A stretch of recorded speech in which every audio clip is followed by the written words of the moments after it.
네, 첫 번째 큐브의 키워드는 누가라는 키워드를 가지고 왔습니다. 바로 윤석열 전 검찰총장의 장모 최 씨에 대한 이야기를 오늘 먼저 해볼까 하는데요. 요양병원을 개설하고 수십억 원대 요양급여를 편취한 혐의로 재판을 받아왔습니다. 윤석열 전 검찰총장의 장모 최 씨. 법원은 징역 3년을 선고하고 법정 구속했는데요. 재판부의 판단 배경 그리고 향후의 파장 짚어보도록 하겠습니다. 김민하 평론가 이어서 함께해 주실 거고요. 박주희 변호사 모셨습니다. 어서 오십시오. 예, 먼저 구형을 3년 했었죠. 구형이 3년이었는데 징역 3년의 선고 그리고 법정 구속입니다. 결정적 이유는 뭐라고 봐야 될까요, 변호사님? 네, 그 의료법상 병원을 세울 수 있는 건 사실 의료인만 할 수 있는데요. 예외적으로 의료법상 의료재단이나 공익재단인 경우에도 병원을 설립해서 병원을 운영을 할 수가 있습니다. 그래서 이러한 규정들을 이제 잠탈을 해서, 그러니까는 투자 목적으로 사람들이 돈을 모아서 재단을 설립을 하고 그 재단에서 병원을 운영한 다음에 그 병원에서 발생한 수익을 이제 가져가는 그런 일들이 사실 암암리에 이제 이루어지고 있는데요. 이 최 씨도 이러한 방법으로 이제 재단을 설립하고 거기서 병원을 운영해서 이 요양급여, 그러니까 사실은 불법적으로 그 의료법을 잠탈해서 병원을 세운 거기 때문에 사실 요양급여를 받을 수 있는 대상이 아닌데 그걸 위반을 해서 요양급여를 받았다, 이렇게 법원에서는 판단을 한 겁니다. 예. 근데 이제 그 사건을 상세하게 아주 들여다보지 않고 기사로만 이렇게 이런 소식들을 접하게 되면 어떻게 실제로 그 윤석열 전 검찰총장의 장모인 최 씨가 의료인이 아닌데도 요양급여를 챙길 수 있었던 것인가? 부정하게 챙길 수 있었던 것인가? 이제 그런 의문점이 드는데 김민하 평론가께서 이게 어떻게 가능했던 일인지 좀 쉽게 설명해 주신다면요. 그게 과거에도 이제 비슷한 사건들이 많이 있었습니다. 그래서 이른바 사무장 병원 이런 말도 이제 나오지 않았습니까? 의료인이 아닌 사람이 뭐 사무장이라든가 뭐 이런 직위를 가지고 실질적으로는 이 요양병원이나 병원의 어떤 운영자로서 이렇게 하면서 이런 병원에서 나는 이러한 어떤 수익이나 이런 것들을 본인이 챙겨가는 뭐 이런 구조의 그러한 범죄들이 있거든요. 마찬가지의 범죄를 지금 저지른 거 아니냐, 이렇게 의혹이 제기가 되고 있는 건데 그런 범죄를 저질렀을 경우에는 변호사님 말씀하신 것처럼 처벌 대상이 됩니다. 검찰 수사를 받고 잡혀가는 거죠. 그런데 이 경우에는 지금 이 동업자들은 다 지난번에 이제 2015년에 수사를 할 때 이제 이 처벌을 받았거든요. 그런데 윤석열 전 총장의 장모 이분만 사실은 처벌을 받지 않고 수사를 받지 않았던 겁니다.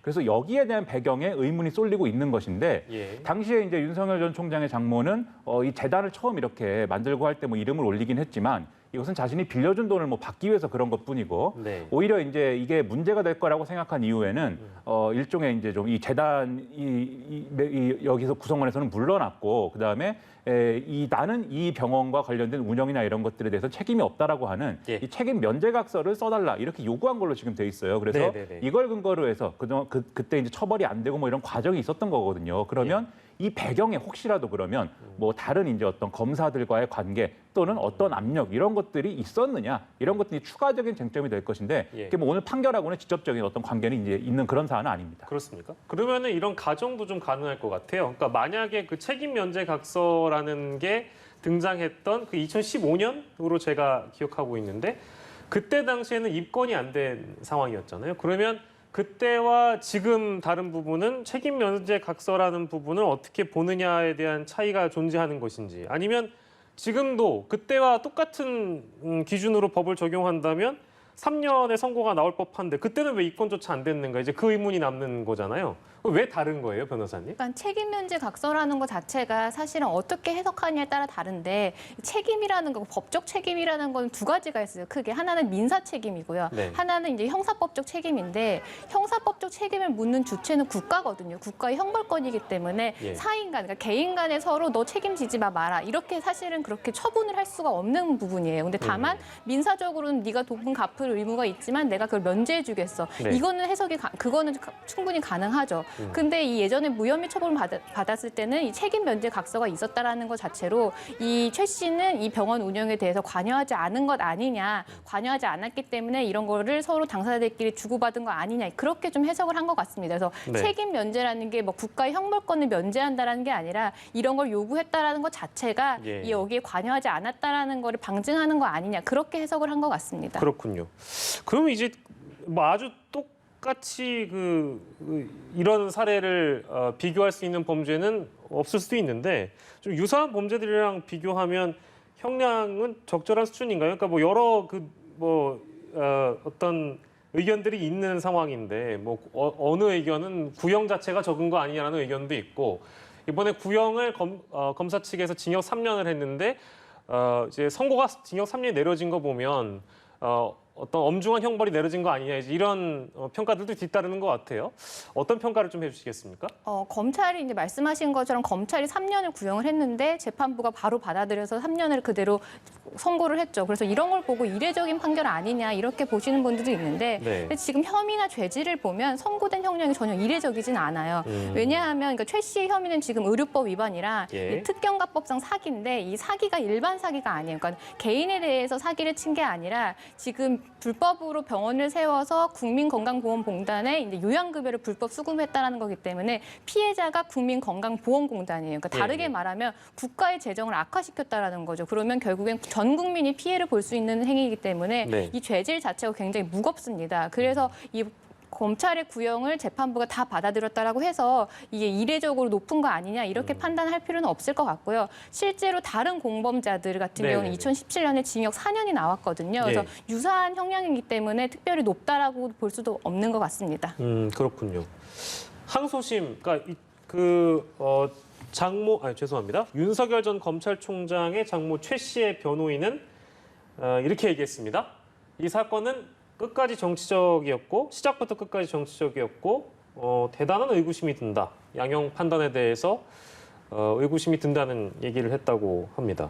즉각 항소하겠다는 얘기인데 항소심 가면 어떤 게 그럼 쟁점이 되는 건가요? 지금 최 씨 같은 경우는 재판 단계에 지속적으로 나는 그냥 재단을 설립하는 사람에게 돈을 빌려준 것뿐이다. 이렇게 해서 본인은 재단 설립에도 관여한 바 없고 병원 운영에도 관여한 바 없다. 이렇게 주장을 하고 있습니다. 그래서 이 1심에서도 그게 쟁점이었기 때문에 그게 지금 재판부는 부인한 사실을 인정을 해서 이 사실이 맞다라고 해서 이제 유죄를 내린 거기 때문에 항소심에서도 이 기초 사실 이 관계가 똑같이 이제 문제가 될 것 같습니다. 지금 최 씨의 변호인 측은 이제 재단에 관여하지 않았다라는 그런 다른 증거들을 모아서 혐의가 없다라는 걸 입증하겠다는 거기 때문에 결국 실질적으로 재단 설립에 관여를 했느냐 그리고 병원 운영에 관여를 했느냐 이 부분이 또 다시 쟁점이 될 것 같습니다. 예, 알겠습니다. 그 법정 구속되는 거 있잖아요. 저희 뭐 많이 다뤄본 사안이긴 한데 이제 선고하고 나서 법정 구속되는 사례들은 뭐 특별한 이유가 있어서 법정 구속되는 겁니까?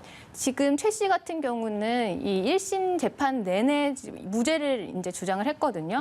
근데 이제 법원에서 판단을 할 때 결과적으로 유죄가 선고가 됐는데 재판 과정에서 피고인이 계속 무죄를 주장했다라고 하는 거면 그 자체만으로도 재판부 입장에서는 반성의 기미가 없다라고 봅니다. 굉장히 무겁게 판단할 수밖에 없는데 그런 부분이 이제 법정 구속 사유에 해당이 된 것 같습니다. 예, 알겠습니다.